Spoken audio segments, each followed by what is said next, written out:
Fadli tuh mengenal sepak bola tuh waktu 2 SD. Jadi waktu olahraga aja gitu, olahraga di sekolah, main bola gitu. Terus posisi pertama Fadli tuh bukan jadi jaga gawang, bukan jadi kiper, tapi ya jadi pemain biasa. Soalnya kan waktu dulu tuh masih kecil tuh ngefansnya sama Zainal Arif sama Eka Ramdhani juga. Jadi nggak tahu posisi mereka tuh apa. Yang penting cuma main bola, bikin gol, udah kayak gitu aja gitu. Jadi belum tahu kiper tuh kayak gimana, posisi pemain yang lain kayak gimana, kayak gitu.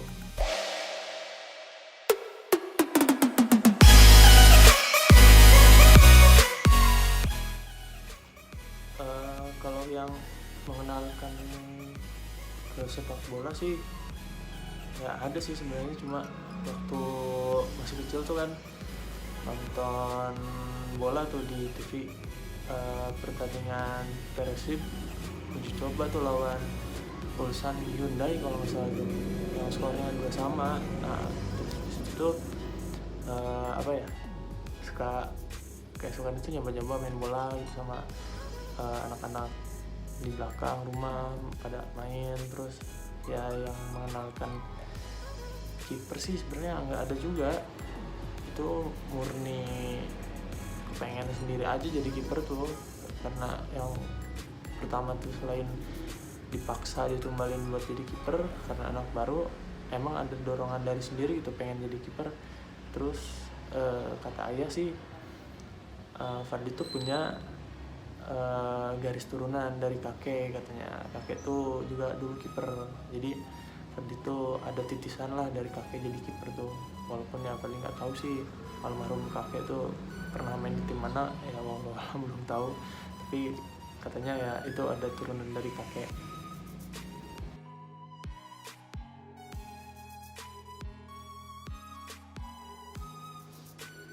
Awal karir itu Fadli masuk SSB Propelat kelas 3 SD.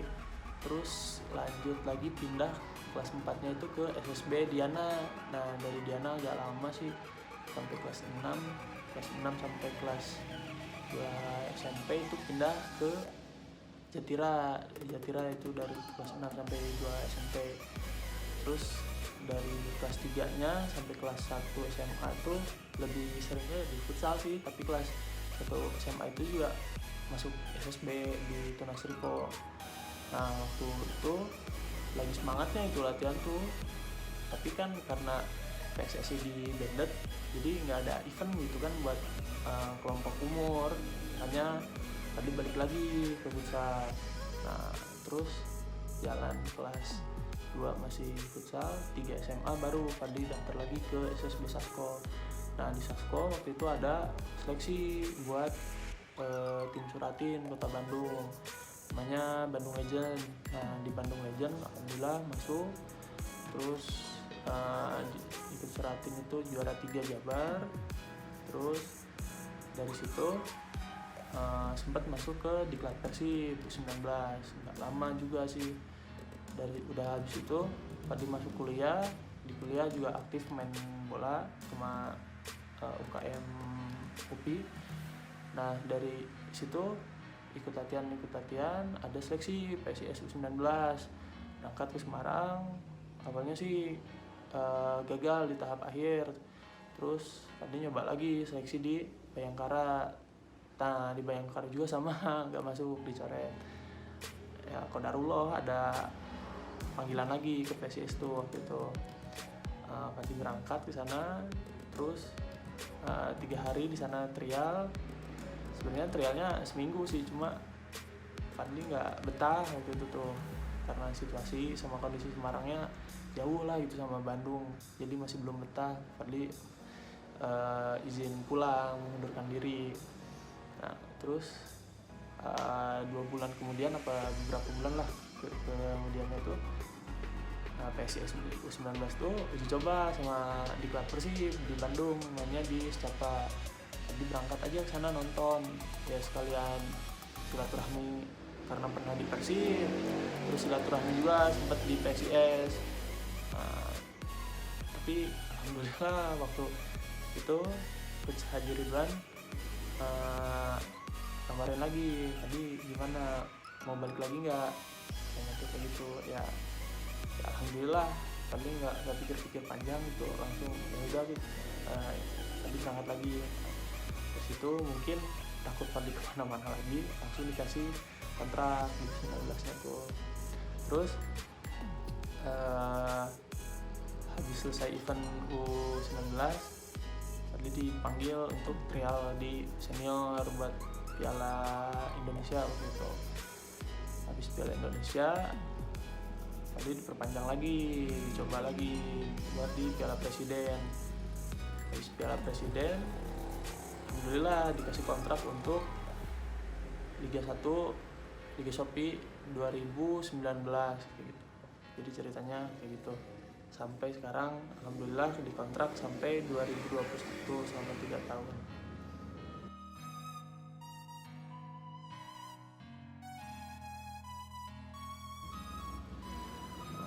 Alhamdulillah kalau buat prestasi emang nggak terlalu banyak lah, nggak sebanyak rekan-rekan Fadli yang lain. Fadli cuma punya 3 aja, itu juga juara 3 semuanya. Jadi pertama tuh juara 3 Piala Suratin Jabar, terus sama juara 3 Liga Mahasiswa sama UPI di Jogja Nasional, terus sama yang kemarin itu juara 3 Elite Pro Academy usia 20 sama PSIS U20 nya. Sisanya cuma partisipan kayak Liga 1 U19, Piala Indonesia, Piala Presiden. Nah yang paling prestisius sih buat Fadli itu bisa terdaftar di Liga Shopee gitu, liga tertinggi kastanya di Indonesia. Terdaftar di tahun lalu, tahun sekarang, dan ya insya Allah selama kontrak Fadli di PSIS, Fadli terdaftar lah gitu di kasta tertinggi liga di Indonesia. Ya untuk yang paling mengesankan sih sejauh ini sama Bandung Legend sih, itu kenangan paling ya mengesankan tuh sama Bandung Legend, karena kita bisa dapat prestasi, terus bisa juga mengenal satu sama lain di kota Bandung gitu, terus akhirnya kan jadi sebuah keluarga kayak gitulah. Itu yang mengesankan sejauh ini kayak gitu.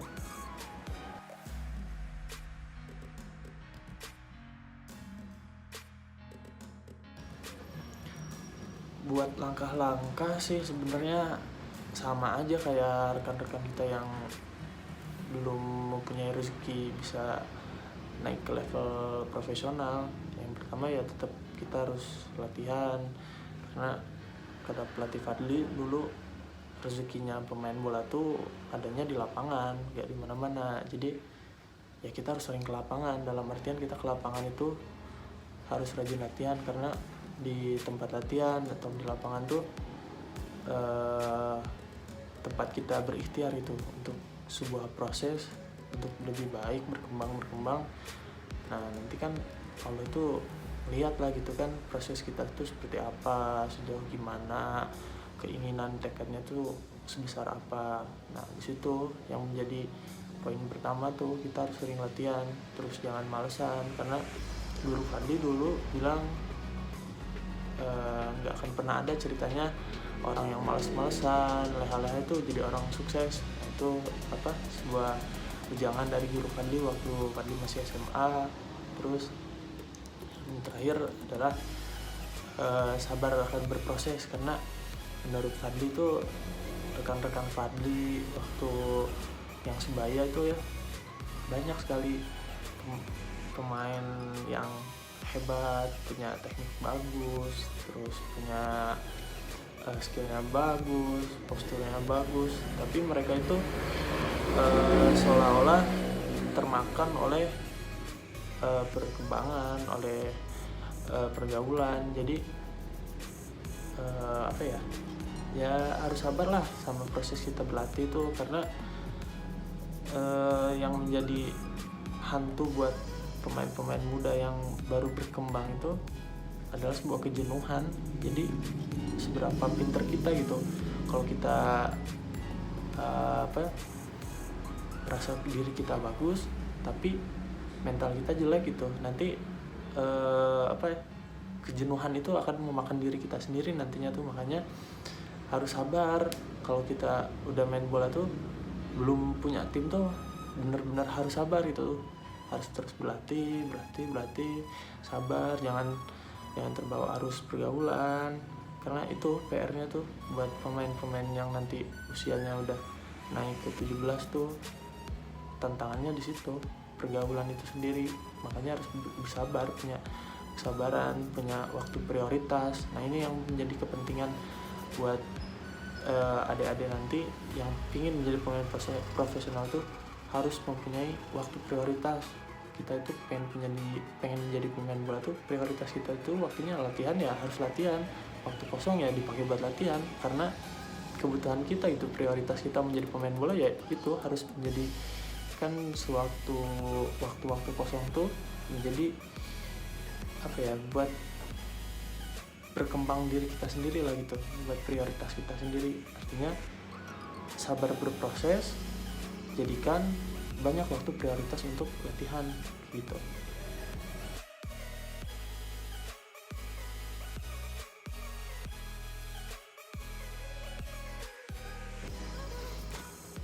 Ya seberapa perlu dan pentingnya latihan mandiri, ya sangat perlu dan penting, karena ya itu yang tadi dibicarakan bahwa kita tuh harus punya waktu prioritas gitu. Kalaupun nanti misalnya nggak ada jadwal latihan dengan tim, ya kita harus pintar-pintar nambah, karena kalau kita punya kekurangan nanti diperbaiki waktu berkumpul dengan tim. Nanti pelatih itu memperbaikinya secara keseluruhan tim, bukan secara individu kita sendiri.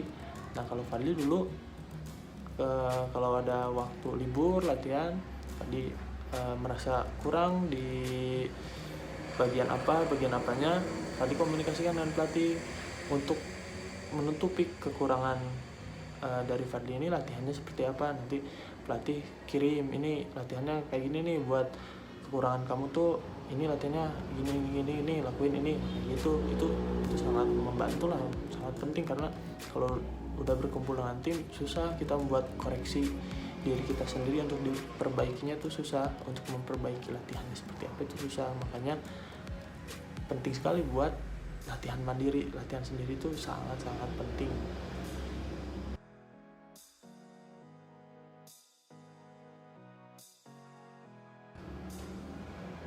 Mengenai sosok penting, tetap sih buat Fadli adalah orang tua yang paling berpengaruh, paling penting dalam kehidupan Fadli.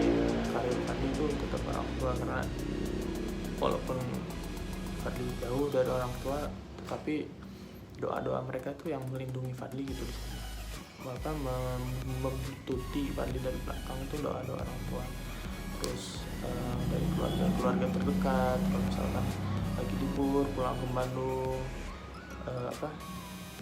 mereka kumpul dengan Fadli, terus kasih motivasi, kasih masukan yang harus dilakukan apa, yang jangan dilakukan apa.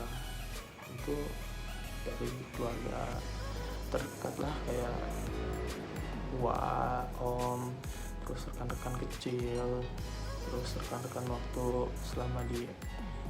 selama main bola itu sering kumpul, kita tuh sering berbagi gitu untuk saling memotivasi satu sama lain. Dan itu penting juga buat buat diri Fadli sendiri itu, buat sebagai saran, masukan, motivasi. Terus yang paling penting juga ada dari guru-guru itu, mereka luar biasa lah buat Fadli. Waktu Fadli harus di-spend 3-4 bulan, mereka kasih izin.